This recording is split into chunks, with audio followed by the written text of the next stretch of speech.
Welcome back everyone, welcome back to another episode. तो episode की शुरुआत में हमें एक सीसीटीवी कैमरे को दिखाया जाता है और उसी के नीचे से कुछ सोल्जर जा रहे थे और फिर हमें पार्क और उसी लड़की को दिखाया जाता है जिनको एकदम बांध के उन्हीं सोल्जर ले जा रहे थे। उसके बाद पार्क फिर अपने हथकड़ियों की तरफ देखता है और अपने ही मन में बोलता है, ऐसा लग रहा है ये हथकड़ियाँ बहुत ही ज्यादा कमजोर है, ये तो मैं 1 सेकंड में ही तोड़ डालूंगा। और जितना मैं सुन पा रहा हूँ ऐसा लग रहा है हमारे आसपास 4 या 5 सोल्जर ही होगा। मेरे को बस 3 सेकंड ही लगेगा इन सबको मारने में। अब ये मुझे बहुत ही ज्यादा अनोइंग कर रहा है। और पार्क फिर रुक जाता है उधर ही। पार्क को रुकते हुए देख के 2 सोल्जर बहुत ही ज्यादा घबरा जाती है और दोनों ही एकदम पार्क की तरफ गन तान लेती है। उनमें से एक सोल्जर चिल्ला के बोलता है, हे तुम क्या कर रहे हो, जल्दी से चलते रहो आगे। ये सुन के पार्क बोलता है, मैं तुम लोगों के साथ कोऑपरेट कर रहा था क्योंकि मुझे लैंड पे आना था, तुमसे डर के नहीं। और वो सोल्जर और भी ज्यादा गुस्सा हो जाता है और बोलता है, तुम बास्टर्ड, जल्दी से यहाँ से चलो, मैं तुम्हारे सारे बात तभी सुनूंगा जब तुम इंट्रोडक्शन रूम में जाओगे। और वो सोल्जर गन चलाने में थोड़ा सा डर भी रहा था।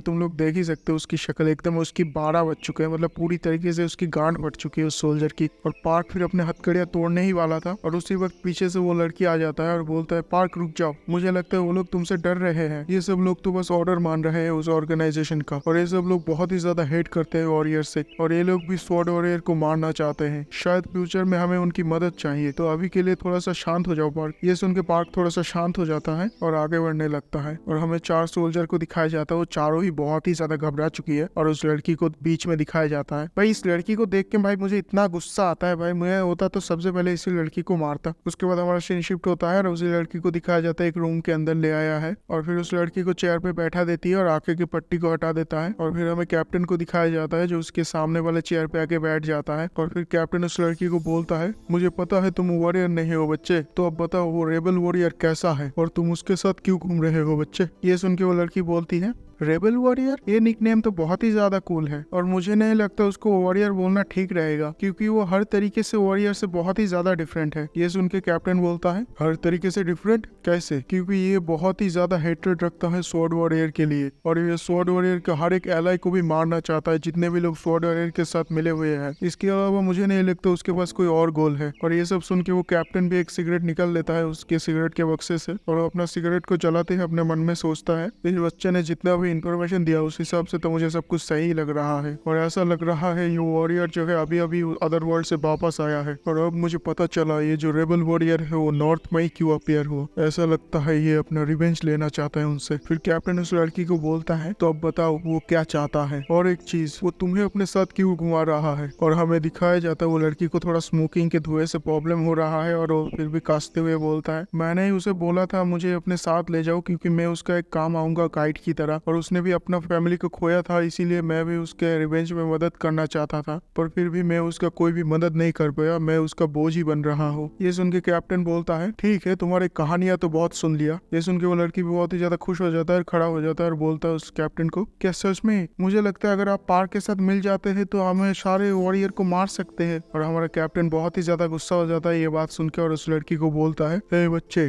तुम बातें तो काफी अच्छे कर लेते हो पर तुम्हारे अंदर कॉमन सेंस बिल्कुल नहीं है और हम उस वॉरियर को छोड़ेंगे भी नहीं और हम लोगों का कोई भी इंटरेस्ट नहीं है उसको मदद करने की स्वॉर्ड वॉरियर को हराने के लिए, तब तक नहीं जब तक वो हमें डेमोन्स्ट्रेट करके ना दिखाए कि वो हमारे कंट्रोल में है। हम उसको तभी मदद करेंगे जब हमारा सारा बात मानेगा। ये सुन के वो लड़की भी बहुत ही हैरान हो जाता है, बोलते क्या। और हमारा कैप्टन फिर से गुस्सा हो जाता है और उस लड़की को बोलता है, मैं तुमको फिर से पूछता हूँ, क्या तुम रेबल वॉरियर को ट्रस्ट करते हो और उसके बारे में तुम क्या जानते हो। और भाई तुम तो कैप्टन की शक्ल देख ही सकते हो, तुम लोग बहुत ही ज्यादा गुस्से में है कैप्टन। और उस लड़की को बोलता है, अभी वो क्या सोच रहा है, क्या वो उतना स्ट्रॉन्ग भी है जो स्वॉर्ड वॉरियर को हरा पाए, जब वो स्वॉर्ड वॉरियर को हरा देगा तब हम लोग उसका क्या करेंगे। और वो लड़की भी अपने मन में सोचता है जब वो अपना रिवेंज कंप्लीट कर लेगा उसके बाद वो क्या करेगा। उसके बाद कैप्टन फिर से उसको बोलना शुरू कर देता है, ऐसे तो तुमको पता ही है जब से रेबल वॉरियर के रूमर चारों तरफ फैला है तब से बहुत सारे लोगों में उम्मीद के किरण जागा है और ये हमारे लिए बहुत ही ज्यादा रिस्की है, हम हमारा पूरा ट्रस्ट उसके ऊपर करें क्योंकि हम किसी भी वॉरियर पे ट्रस्ट नहीं करते और अगर हम उसको आज कंट्रोल ना कर पाए तो आज ही उसका आखिरी दिन होगा, ऐसे भी आज मारो या 2 दिन बाद उसको मरना तो पड़ेगा ही। ये सब सुन के वो लड़की भी बहुत ही ज्यादा घबरा जाती है। उसके बाद 3 दिन के बाद का सीन दिखाया जाता है, पार्क को एक रूम के अंदर 3 दिनों तक बंद करके रखा है उसी हालत में और पार्क फिर उसी बात को याद करने लगता है जो उस लड़की ने बोला था, वो लोग बस तुमसे डरा हुआ है, क्या वो लोग सच में मेरे से डरा हुआ है, ऐसा लगता है वो लोग मुझे भूख से ही मार देगा, 3 दिनों तक ना मुझे पानी दिया है ना खाना, ऐसा लगता है यहाँ मैं भूखा ही मरने वाला हूँ। और हमारा पार्क बैठे बैठे यही सब सोच रहा था और उसी वक्त उसकी आंखें की पट्टी हटा देता है और उसके हैंडकफ भी हटा देता है और हमें दिखाया जाता है उसी लड़की को, और उसके साथ एक वॉरियर को भी दिखाया जाता है। और वो दूसरा वॉरियर बोलता है तुम ही वो वॉरियर हो जो अभी अभी आया दूसरे वर्ल्ड से। और पार्क भी कुछ नहीं बोलता, पार्क बिल्कुल शांत रहता है। तो ये वाला एपिसोड भी यहीं पर खत्म होता है। तो आप लोगों को ये वाला अगर एपिसोड पसंद है तो चैनल को सब्सक्राइब कर दो, एक लाइक भी दे दो। Thank you for watching, thank you for subscribe, bye.